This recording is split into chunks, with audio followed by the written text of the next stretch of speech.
indwara nyine twabonye hari akantu kamwe kaje ku ruhu afite nk'icyumweru avutse tugenda twiyongera kamwe dushiduka byaranganye gutya ku mubiri twagerageje kuvuza mu kinyarwanda nk'ahantu nka hatatu biranga babuze indwara batubwira ko byose ari negatifu batwohereje n'ibutaro batubwira ko yaba ari nka kanseri tujyayo tugezeyo turagaruka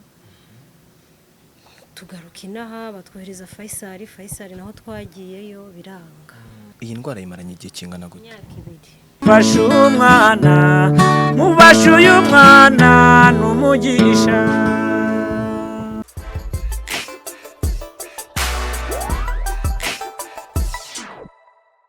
Yes, aba BigTown TV ndabashimiye kandi mbifurije amahoro y'Imana.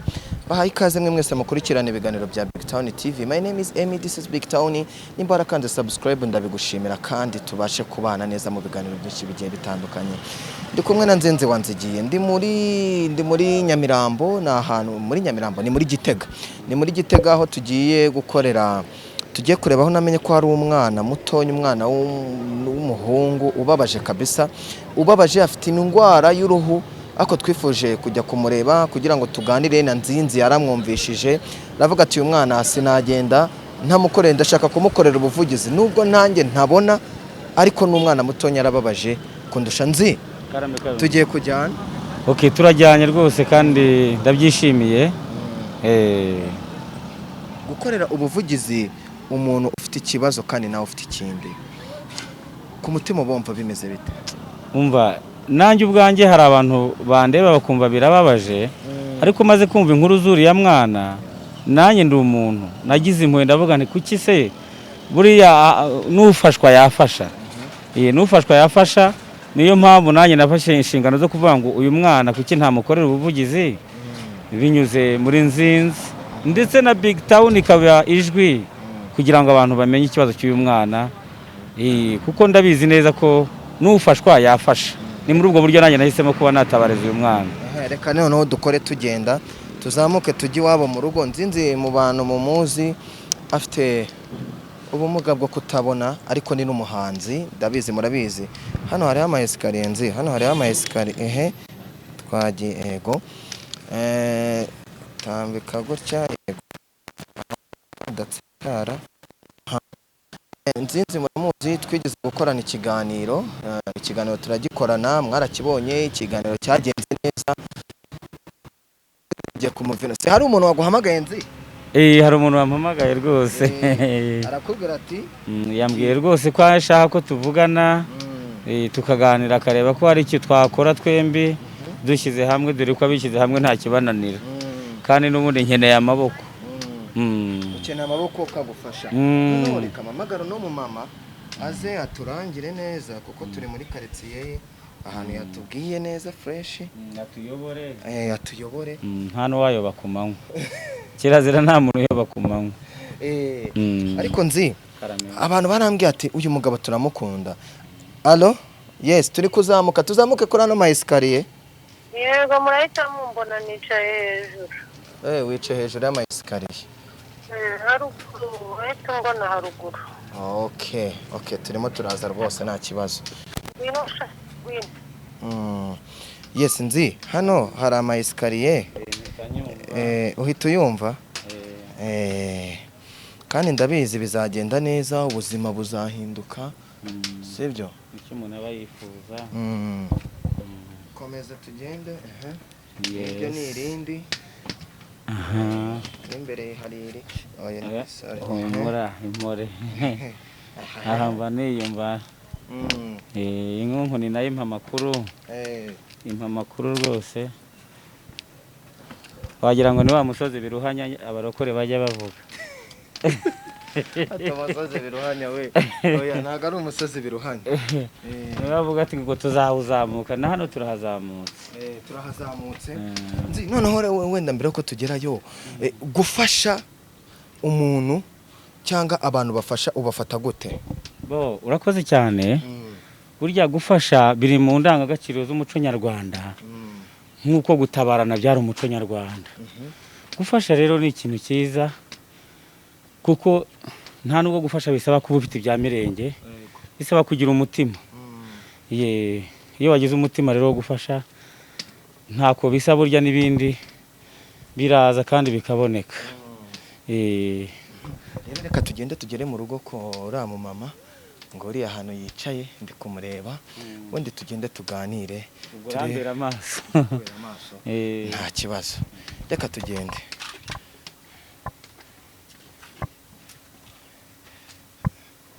Hano hari ahantu ugiye kugira yego nzi ahantu tuye ku muhanda.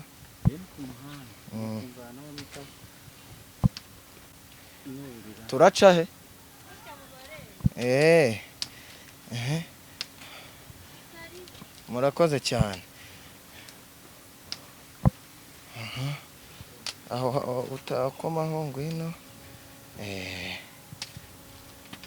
Aho hari ahantu siko iba yaguhaye amakuru n'andi ma esikariye.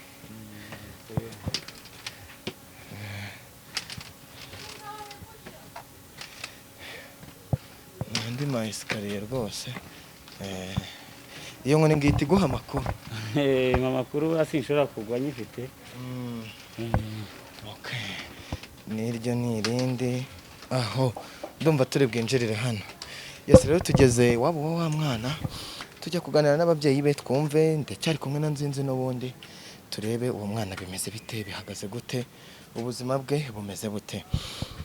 Bacumagana mu Kinyarwanda ngo ukuboko gutanga kuruta ukwakira. Yes rero turahageze badufungure baduhaye ikaze Nzi ngahinjira. Ni mu muri yes turahageze mama w'umwana namubonye. Nzinzi wari umuzi muriho reka nanjye mu byano dore haje cya cyago. Muraho neza? Yego yego. Umeze ute? Turaho. Urakomeye? Yego. Cyabindi by'Abanyarwanda tuvuga ngo turakomeye kandi tudakomeye. Biba biraho gake gake. Kurenzaho. Yes rero hari umukobwa witwa Uwacu yanyoherereje amafoto y'umwana namye nkubwira igihe kinini ngo nzaza kugusura. Yego. Bimwe bigapfa ubundi bigakunda ariko ni n'umwana akoherereje zakugezeho. Yego zarahageze. Yes rero reka tugende mu rugo ubundi tuganire turebe n'umwana. Nzi ahantu hari akantu kameze nk'akobo uretse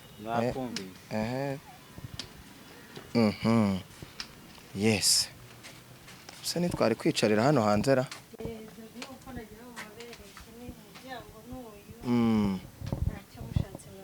oya twanakwigomirira hano. Yes rero ngeze wabo uno mwana naracyari umwana muto birababaje ngiye nkibona amafoto yiwe numvishije nagize agahinda ndavuga ngomba kuza nkaganira n'ababyeyi be na Nzinzi yarambwiye ati uyu mwana ngomba kumukorera ubuvugizi turakora uko dushoboye. Reka nguhe ikaze mama. Murakoze. Uratangira utwibwira. Twiduhaye Sanda. Umwana yitwa nde yafashwe ryari ubu burwayi n'ubuhe? Umwana yitwa Impano Gisa Akram. Iyi ndwara noneho yarwaye ni iyihe yamufashe ryari byagenze gute? Iyi ndwara nyine twabonye hari akantu kamwe kaje ku ruhu afite nk'icyumweru avutse.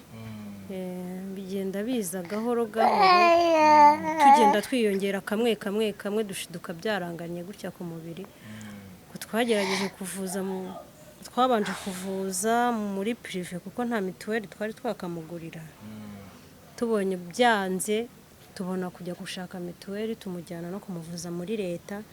Tubona biranze tujya kuvuza noneho mu Kinyarwanda twagerageje kuvuza mu Kinyarwanda nk'ahantu nka hatatu biranga dusubira muri leta nanone bamushyira no mu bitaro abamo barageraho baradusezerera turataha.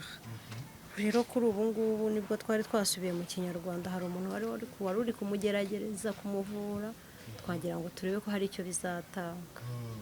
No kuvuga ngo kwa muganga mu bitaro babashyizemo basanze afite iyihe ndwara? Babuze indwara batubwira ko byose ari negative. Batwohereje n'ibutaro batubwira ko yaba ari nka kanseri tujyayo tugezeyo turagaruka tugaruka inaha batwohereza Faisal naho twagiyeyo biranga. Birababaje. Iyi ndwara yimaranye igihe kingana gute? Imyaka 2. Bababwiye ko iyi ndwara iterwa n'iki, kare igiki cyayizanye, mu maraso barayirebyemo barayibura, mu mubiri barayibura. Hose barayibuze. Uyu mwana rero ni umwana mutonya uramubona afite ikibazo narabikubwiye urambwira ati uyu mwana ngomba kumukorera ubuvugizi. Nawe turabizi ntubona ariko umutima kuvuga ngo reka nzashakira ubuvugizi uyu mwana byakuje magute. Urakoze cyane. Igitekerezo kijya kunzamo nigeze mfite indirimbo nkora zo guharanira uburenganzira bw'umwana. Hari indirimbo nakoze yitwa Sigaho umwana ntukamubabaze. Ngira n'indi twahoza umwana. Maze kumva rero uyu mwana nirengagije nanjye ububabare mfite, ndavuga nti reka dufatanye byibuze uyu mwana nubwo nanjye hari uburyo mba nkeneye abantu bamfasha, ariko nigeze kubikubwira ko n'ufashwa yafasha. Ni muri ubwo buryo rero natekereze ko uyu mwana twamukorera ubuvugizi, kandi nukuri ndizera ko hari ikimana izakora binyuze no mu bantu. Uyu mwana akaba yakorerwa ubuvugizi, akabona ubufasha, akavuzwa. Nubwo yazengurutse ntabwo arageraho yavuga ngo yazengurutse hose. Mfite icyizere ko uyu mwana ashobora kuvuzwa agakira habonetse ubushobozi. Azakira. Uyu mwana ni igiki wasaba abakunzi bawe nzi abantu banadukurikiranye. Ngiye ndumva nta bintu byinshi mfite byo kuvuga. Urakoze cyane. Ikintu nasaba abakunzi banzinzi n'abanyarwanda muri rusange, yewe tutirengagije ko dufite na diaspora kandi ikunda kutuba hafi. Umunyarwanda aho ari hose icyo namusaba ni ukureba kuri uyu mwana, hanyuma buri wese nk'uko umutima burya w'umuntu ari ikintu gikomeye, icyo umutima wabwira buri wese yagikora, kandi uyu mwana we akagira ikintu akorerwa. Ni muri ubwo buryo nsaba abantu bamfana, abankunda, kandi n'abakunda igihugu cyacu muri rusange, kuko uyu mwana ni umunyarwanda. Ubu rero ndasaba nshikamye kugira ngo dutabarize uyu mwana abone ubufasha. Ababyeyi be urabona ko baragerageje hepfo no haruguru, nta munsi y'urugo bagifite, bakeneye imbaraga pe, bakeneye amaboko. Yes, rero mama hari igikorwa turi guteganya gukora kugira ngo uyu mwana abashe kuvurwa, n'abayobozi n'umuntu wari wese uzabona ibyo tuzakora. Turashaka gushakira uyu mwana ubufasha kugira ngo avurwe. Bakubwiye ko asabwa iki kugira ngo uno mwana aba yabasha kuvurwa? Icyo batubwiye asabwa ni twe kugerageza kumuvuza mu bushobozi bwacu buke dufite, ariko hari nk'igihe tumugeza nk'ahantu bakaba baduciye nka 200, 300, kandi indwara itaraboneka nyine mu kinyarwanda. Nyine akatubwira ati ngiye nzamuvura, tumugejeje wese aratubwira ati ngiye nzamuvura, akavura byageramo hagati tukabona nta kiri kugenda, tukamubwira akavuga ati ngiye nananiwe. Ubwo rero nka waduca 200, hari igihe tutayabona tukamujyana ha makeya twebwe tuba tubishoboye aho twishyikira. Hari n'umuntu ushobora no kuba yatubona yabona uyu mwana akababona iyi ndwara afite. Urabona no mu kwaha ahantu hose uyu mwana arababaye, arababara umubiri wose, abasaba umushimire. Arababara. Nawe guhora gutya nukuri hari umuntu ushobora kuba yakumva ko yabona umuntu uvura izi ndwara. Dufite abo basarongo bavuga ko bavura, dufite abandi bantu. Nibadufashe noneho natwe ikintu dusabwa ni iki? Ni ukugushakira ubufasha, ubushobozi, amaboko. Urasaba iki? Ubwo nyine mbonye n'uwamumvurira urumva yabamfashije. Nasaba ubufasha bwo kubona umuvuzi. Ubushobozi bwose urabufite buhagije? Ntabwo mfite, nabwo mbubonye sinabyanga kububufata ngo ngende nanjye njye kuvuza. Ni ukuvuga ngo niba hari aho ujya bakaguca 200 kandi ubona koko bagusaba amafaranga, kandi urabona ko sinzi uko wagiye ushyira imiti ya kinyarwanda yagiye imufasha. Bigenda bimufasha kuko hari n'umudokiteri wari watubwiye ngo twazamuzana ariko tukareba kubivanga n'ibinyarwanda. Tubanza tugerageze hamwe turebe, gusa agira ikibazo cy'umuriro mwinshi cyane udashira. bakubwiye ko se wenda ino ndwara nk'umuntu ushobora kuyibona bakubwiye ko idashobora kwanduza undi muntu ntoya batubwiye ko itanduza n'iri mu maraso babuzemo indwara nta ndwara afite mu maraso babuze mbese nabo nta gisubizo bajya babona yose sinzi nimba abantu bari kubibona ariko ndaza turakoresha amafoto turebe umuntu wese ugomba gufasha uno mwana. Nzi ririmbira uyu mwana reka muririmbire ariko nsaba nyine n'abantu muri rusange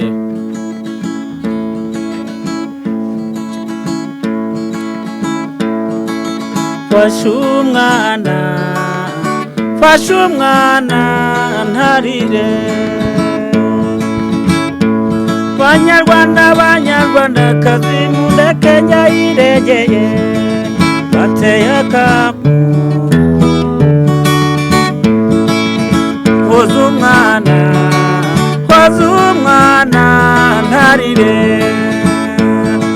hoza umwana ntarire tumurinde ihohoterwa ryose rikorerwa abana turwanye ihohoterwa ryose rikorerwa abana duharanire uburenganzira bukwiriye abana hoza umwana ntarire umubyeyi wibarutse umuhungu ni mumuhe impundu umubyeyi wibarutse umukobwa ni mumuhe impundu umwana wese akwiriye kurererwa mu muryango we hoza umwana ntarire duharanire uburenganzira bukwiriye abana dufashe umwana uwo ari we wese mufashe uyu mwana dufashe umwana uwo ari we wese mufashe uyu mwana uyu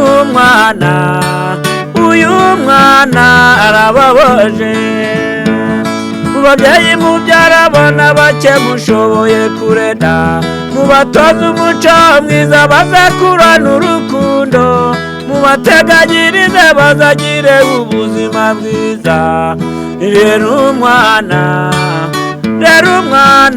n'umugisha fasha uyu mwana n'umugisha fasha uyu mwana nimufashe uyu mwana n'umugisha fasha umwana mufashe uyu mwana n'umugisha bafashe uyu mwana n'umugisha ku mubyeyi ndetse n'igihugu ejo n'ejo bundi turabizi neza azakira uyu mwana azakira abantu bakurikirana BigTown TV mufite umutima wo gufasha nawe ubireba gutya no kuri uyu mwana tumufashe uyu mwana guhora arira n'umuntu mukuru ari umuntu mukuru aramutse arwaye ino ndwara yakumva uburyo yamubabaza rero uyu mwana nukuri arababaye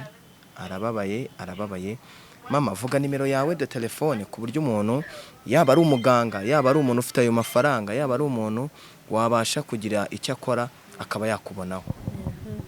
Ni 0788 8 5 9 9 ongera uyisubiremo 0788 8 5 9 9 nawe baruye yego yes niwe ibaruyeho gira icyo ukora kandi biraza kugenda neza nugira fasha uyu mwana dufashe uyu mwana ubuzima bugende neza kandi tubone no mwana yakize ndabizi tuzashima n'Imana nimba uzi umuntu wamuvura niba nawe ufite ubushobozi niyo ryaba 100 niyo yaba 200 niyo yaba 500 niyo yaba 5 niyo wavuga ati uyu mwana nzakora igishoboka cyose akire nukuri nawe wabukoze 100 rirakora 200 rirakora n'igihumbi kirakora nta mafaranga adakora kugira ngo tube twabasha kuvuza uyu mwana. Hari igikorwa rero tugiye kuzakora na Nzinzi tuzazenguruka umujyi dushaka amafaranga yo kuvuza uyu mwana sibyo nzi rwose kandi azaboneka kandi uyu mwana azakira. Umva mama Isa arya yitwa Gisa Gisa rwose.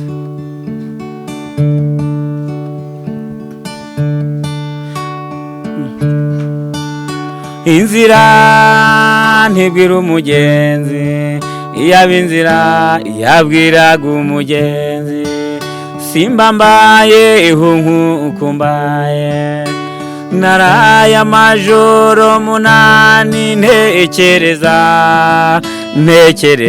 iby'ubu buzima, nkareba imbere n'inyuma iburyo n'ibumoso, nkabona ubuzima ari urugendo, ubuzima niko bwubatse, nasanze ubuzima bw'umuntu bumeze nk'icumbi, ni nk'icumbi ucumbikeje ugataha, ni nk'uburabyo izuba riva bukuma, ni nk'umuyaga uhuhira ukagenda, ni nk'urwego wurireje ukamanuka, ubuzima niko bwubatse, nasanze ubuzima bw'umuntu bumeze nk'icumbi, ni nk'icumbi ucumbikeje ugataha, ni nk'urwego wurireje ukamanuka, ubuzima niko bwubatse, uyu munsi uba uri mu kiriyo, ejo ugasanga uri mu kirori, uyu munsi uba uri mu kimoteri, ejo ugasanga wicaye muri moteri, uyu munsi uba urimo guseka, ejo ugasanga uri mu marira, ubuzima niko bwubatse.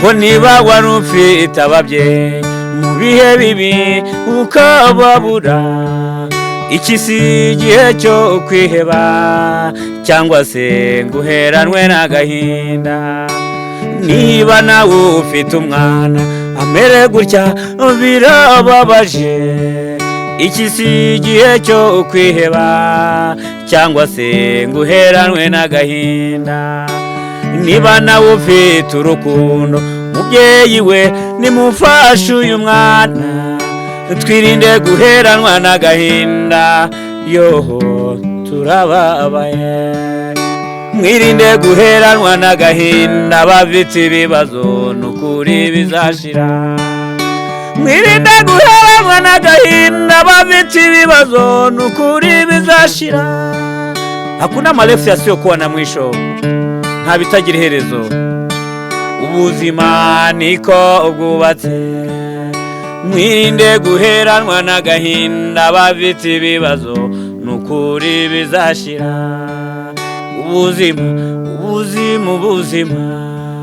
ubuzima niko bwubatse. Mufashe uyu mwana, nimumufashe kandi rwose ni umugisha, gufasha uyu mwana ni umugisha, kandi ni ukubaka u Rwanda, kuko uyu mwana ni u Rwanda rw'ejo hazaza, ntawe uzi icyo azavamo pe. Ndifuza ko abantu bose bafashe uyu mwana. Yes. Nta bindi narenzaho, turifuza ko twese uno mwana yakira, kandi turifuza ko uyu mwana yafashwa. Tugiye gukora campaign yo gushaka ubufasha bw'uno mwana. Tugiye gukora campaign yo gushaka amafaranga, bizaca kuri BigTown, muzabibona. Twakwicara Nyabugogo, Nzinzi agacuranga bagashyira ibiceri muki. Twakwicara hehe, ariko uyu mwana akeneye kuvurwa, ariko afite imyaka ingahe? 2.